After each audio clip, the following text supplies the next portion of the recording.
हमने पहली रिपोर्ट आपकी कर दी, ठीक हो गया। अब हम आ जाते हैं एजिट रिसीवेबल डिटेल रिपोर्ट के अंदर। ये हमारी अब डिटेल रिपोर्ट है, हमने इस पे क्लिक किया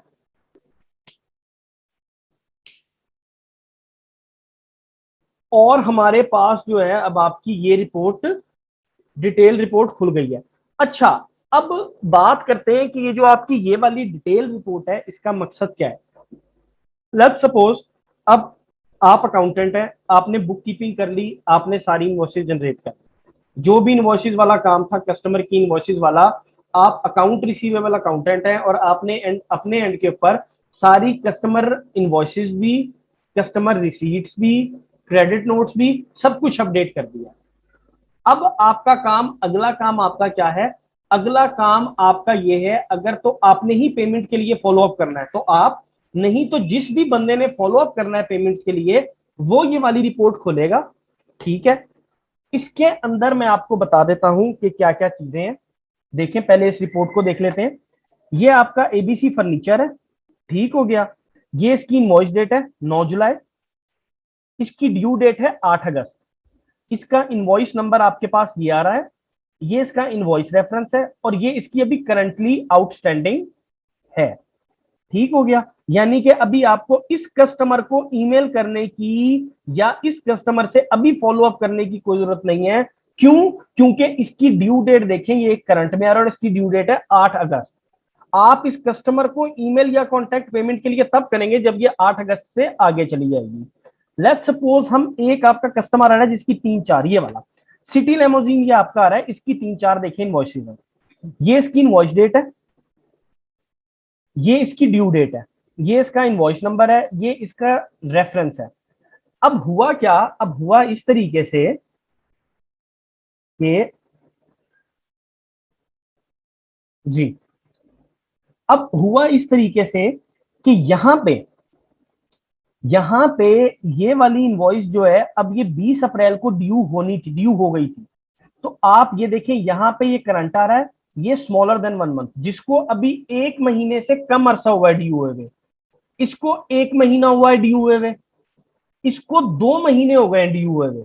ठीक है, ये देखें, ये 20 अप्रैल को थी, तो 20 मई, 20 जून, अभी 20 जुलाई नहीं आई तो इसलिए ये 3 महीनों में नहीं गई, 20 जून, 2 महीने हो गए इसको ओवर ड्यू हुए हुए, ठीक हो गया। उसके बाद आपकी जो ये वाली इनवॉइस है ये 21 मई को ओवर ड्यू थी, तो इस इनवॉइस को 1 महीना हो गया ओवर ड्यू हुए 21 जून, ठीक है, 1 महीना और 2 महीने से कम, 1 महीने में ये आ रही है 21 जून। ये वाली आपकी जो इनवॉइस थी ये 16 मई को थी, 26 मई इसकी ड्यू डेट थी, तो इसको भी 1 महीना हुआ है। ये वाली इनवॉइस आपकी 1 जुलाई को रिकॉर्ड हुई थी और इसकी ड्यू डेट थी 11 जुलाई, ये अभी आपकी आ रही है करंट में। अब आपने क्या करना है, आपने ये जो आपका सिटी लिमोजिन कस्टमर है, इस कस्टमर को आपने रिमाइंडर भेजना है कि भाई आपकी एक इनवॉइस की ड्यू डेट 20 अप्रैल थी, उसको 2 महीने से ज्यादा हो चुके हैं और अब 3 महीने होने वाले हैं। एक इनवॉइस की डेट आपकी 21 मई थी, उसको भी 1 महीने से ज्यादा का टाइम पीरियड हो गया है और 2 महीने होने वाले हैं, तो आप इनकी पेमेंट्स जो है वो हमें सेंड करें, ठीक हो गया।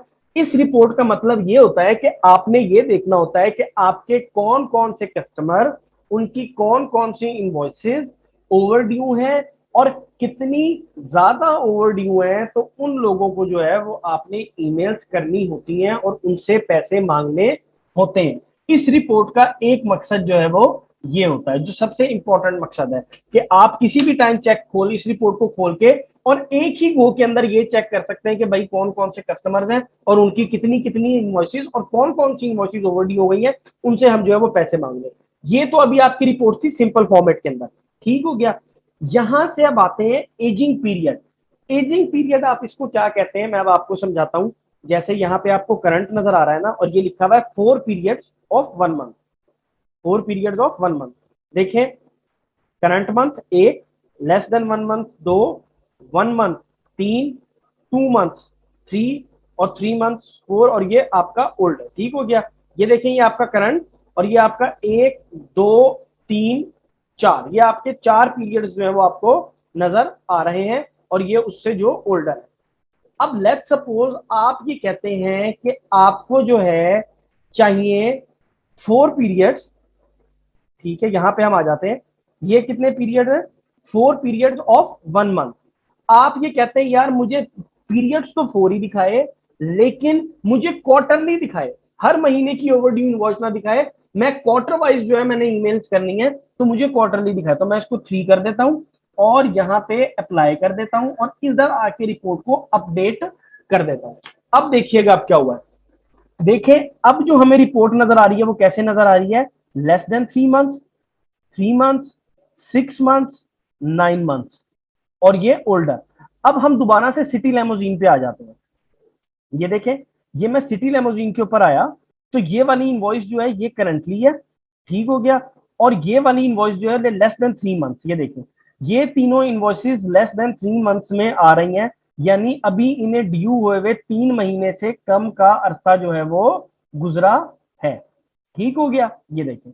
और ग्रेटर देन और 3 मंथ्स के ऊपर कोई भी इनवॉइस नहीं है, देखें 3 महीने पे कोई भी इनवॉइस ऐसी नहीं है जो अभी तक 3 महीने से ज्यादा ओवर ड्यू हुई हो। तो इसका मतलब है हमें पता चल गया हमारी जितनी भी इनवॉइसेस ओवर ड्यू हैं, या तो वो करंट मंथ में है, या अभी उन्हें 3 महीने से कम का अरसा हुआ है ओवर ड्यू हुए वे, ठीक हो गया।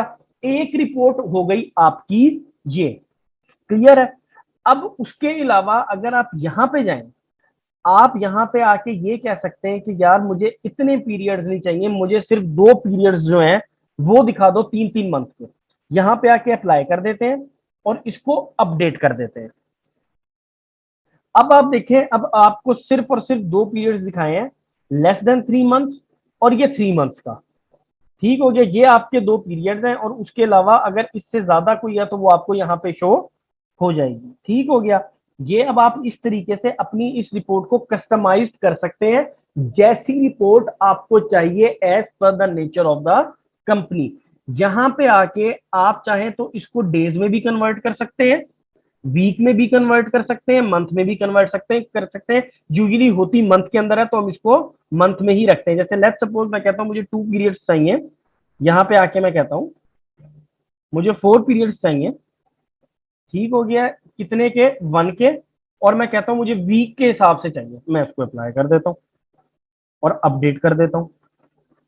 तो यहाँ पे आप देखें मेरे पास जो है ये रिपोर्ट आपकी आ गई कि ये करंट है, अभी इसको ड्यू हुए 1 हफ्ते से ज्यादा नहीं हुआ, ये एक एक हफ्ता हो चुका है इन इनवॉइसेस को ड्यू हुए, तो आप इनको भी भेज सकते हैं, ठीक हो गया, लेस देन 1 मंथ हो चुका है, यानी कि ये भी करंटली ओवर ड्यू हो चुकी है।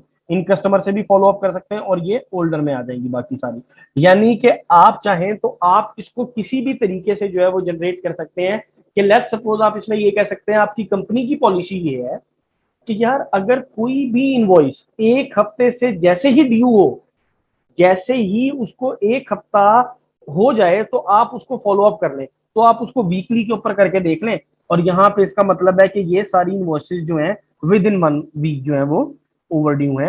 मिसाल के तौर पे हो सकता है इनकी ड्यू डेट जो है, देखें ये इसकी ड्यू डेट थी 6 जुलाई, तो ये लेस देन वन वीक में आई हुई है। इसकी ड्यू डेट थी 7 जुलाई, तो ये लेस देन 1 वीक के अंदर आई हुई है, क्योंकि अभी इसको 1 हफ्ता नहीं हुआ, जब 1 हफ्ता होगा तो ये यहाँ से निकल के यहाँ पे आ जाएंगी।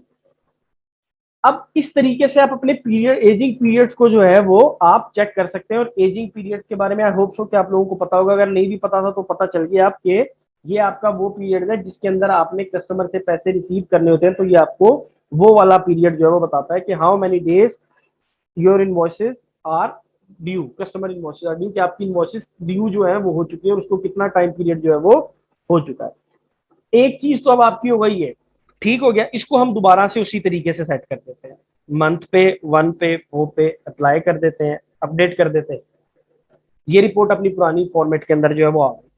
अब हम आ जाते हैं अपने अगले स्टेप की तरफ।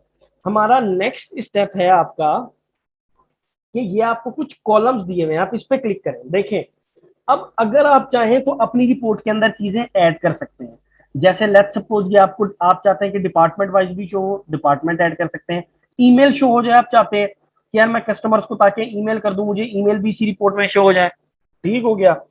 आप चाहते हैं कि जी इसकी एक्सपेक्टेड डेट भी आ जाए कि कब रिसीव होंगे, ठीक हो गया। आप चाहते हैं इसका मोबाइल नंबर भी आ जाए, फोन नंबर भी आ जाए मेरे पास, ताकि मैं कांटेक्ट कर सकूं, इसका रीजन भी आ जाए, ठीक हो गया। आप चाहते हैं कि इसके प्राइमरी पर्सन का जो है वो नाम भी आ जाए कि इसका पर्सन कौन सा है। ये सारी चीजें आप जितनी भी चीजें इसके अंदर चाहें वो आप इसके अंदर जो है वो ऐड कर सकते हैं। ठीक हो गया। आपने इसको ऐड किया और यहाँ पे अपडेट पे क्लिक कर दिया, मैंने इसमें काफी सारे कॉलम्स ऐड कर दिए एक ही दफा में। अब आप देखें ये कस्टमर का फोन नंबर आ रहा है, यहाँ पे सिटी नेमोजीन पे ही आ रहा है, ये इस कस्टमर का फोन नंबर आ रहा है, ये इस कस्टमर का ईमेल एड्रेस आ रहा है, ये इस कस्टमर का मोबाइल नंबर आ रहा है। अब आप अगर चाहते हैं कि आप इस कस्टमर को जो है क्या कहते हैं वो कांटेक्ट करें, ठीक है, ये इस कस्टमर का जो है वो प्राइमरी बंदा आ रहा है कि मार्टिन डेल, ये मार्टिन डेल बंदा है। ठीक हो गया। ये मार्टिन डेल का जो है वो ईमेल आईडी है, ये इसी तरीके से इनकी चीजें हैं सारी की सारी, इनवॉइस नंबर है। अब आप चाहें तो आप इजीली इस रिपोर्ट को एक्सपोर्ट करके जो है वो एक ही दफा में जो है वो कर सकते हैं कस्टमर्स को ईमेल। ठीक हो गया। ये आपके पास यहाँ पे इस तरीके से ये वाली रिपोर्ट आ जाती है। ठीक हो गया। अब यहाँ पे आपके पास एक चीज आ रही है ग्रुप बाय कॉन्टेक्ट्स, कि आपने इसको ग्रुप किस तरीके से करना है, कॉन्टेक्ट के हिसाब से करना है, आपने इसको कॉन्टेक्ट ग्रुप के हिसाब से करना है, डिपार्टमेंट के नाम से इसको ग्रुप करना है, ड्यू डेट के नाम से इसको ग्रुप करना है, यानी आप इसको किस तरीके से ग्रुप करना चाहते हैं या समराइज करना चाहते हैं वो है। मैं आपको सजेस्ट करूंगा कि ये आपकी रिपोर्ट ऑटोमेटिकली जिस तरीके से बनी हुई है आप हमेशा इसको इसी तरीके से निकाल लें। ठीक है। जैसे आप इसको समराइज्ड बाय कर देते हैं, समराइज्ड बाय कॉन्टेक्ट कर दें, अपडेट कर दें, ठीक है, तो ये आपके पास इस तरीके से शो हो जाएगी। ये अब आपके पास कॉन्टैक्ट के तरीके से समराइज हो गई है, ये कंपनीज के आपके पास नाम आ गए हैं। ठीक है। और ये सारी चीजें आपके पास आ गई हैं। अब आपने अगर इसको जो है क्या कहते हैं डिपार्टमेंट वाइज करना है, ड्यू डेट वाइज करना है, जिस तरीके से भी करना है वो आप इसे कर सकते हैं। मैं इसको दोबारा से उसी फॉर्म में लेके आ रहा हूं। ये आपके पास हो गई। ठीक हो गया। अब इसके अंदर आप यहाँ पे आके रीऑर्डर कॉलम भी कर सकते हैं। ठीक है। रीऑर्डर कॉलम से मुराद ये है कि आप अगर चाहते हैं कि आपके पास कौन कौन सा कॉलम जो है वो पहले आए, कौन कौन सा कॉलम बाद में आए, तो आप उसको कर सकते हैं। जैसे मैं चाहता हूँ प्राइमरी पर्सन आ रहा है, प्राइमरी पर्सन के बाद जो है मेरे पास इसका ईमेल एड्रेस आ जाए, तो मैं ईमेल एड्रेस को ड्रैग करके इधर ले आता हूँ। ठीक है। फिर मैं चाहता हूँ इसका फोन नंबर आ जाए, फिर मोबाइल नंबर आ जाए, यानी कि आप इस रिपोर्ट की सेटिंग ऐसे भी कर सकते हैं। यहाँ अप्लाई पे क्लिक कर दीजिए। ये अब आपके पास एक रिपोर्ट पूरी की पूरी आ गई। आप चाहे तो आप इस रिपोर्ट को एक्सपोर्ट भी कर सकते हैं पीडीएफ में, एक्सेल में। मैं इसको एक्सेल में एक्सपोर्ट कर लेता हूं। मैंने अभी इसको एक्सेल में एक्सपोर्ट कर लिया। इसको एक्सेल में एक्सपोर्ट करने के बाद मैं यहाँ पे आ गया।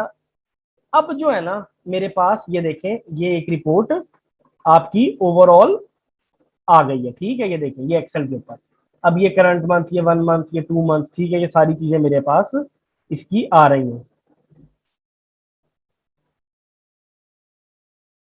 यहाँ पे मैं इसको एनेबल एडिटिंग कर देता हूँ और मैं आपको एक और चीज दिखाता हूँ कि अब इसका काम होता कैसे है। अभी तक तो आपने वहां पे रिपोर्टिंग देख ली, एक्सेल में हमने इसे कन्वर्ट कर लिया, कंट्रोल शिफ्ट एंड दबा के हमने सारा कुछ सेलेक्ट कर लिया और कंट्रोल शिफ्ट एल प्रेस करके हमने इसके ऊपर फिल्टर जो है वो लगा दिया। ठीक है। आपके फिल्टर लग गए। अब मैंने यहाँ पे क्या काम किया, मैं करंट के अंदर आया, करंट में आके मैंने जीरो को, जो करंट में जीरो थी और ब्लैंक थी उनको मैंने हटा दिया, उनके ऊपर से मैंने टिक का निशान खत्म कर दिया, तो इसका मतलब है अब जीरो और ब्लैंक मुझे शो नहीं होगी। अब मुझे आपकी सिर्फ और सिर्फ शो हो रही हैं जो कि आपने करंट के अंदर इनवॉइसेस जो है वो पे करनी है। ठीक है। ये वाली सारी इनवॉइसेस मुझे अब शो हो गई। ठीक है। अब अगर मैं ये चाहता हूं कि मुझे सिर्फ और सिर्फ करंट में जीरो और ब्लैंक वाली इनवॉइसेस शो हो, तो मैं इस पर क्लिक कर लेता हूं। ठीक है। जी, जीरो वाली इनवॉइसेस जो हो तो मैं इस पे, यानी जिनका टोटल करंट में जीरो है लेकिन अगले मंथ में उनकी पेमेंट हमने रिसीव करनी है, तो ये हमारे पास जो है ये वाले कस्टमर्स आ गए हैं।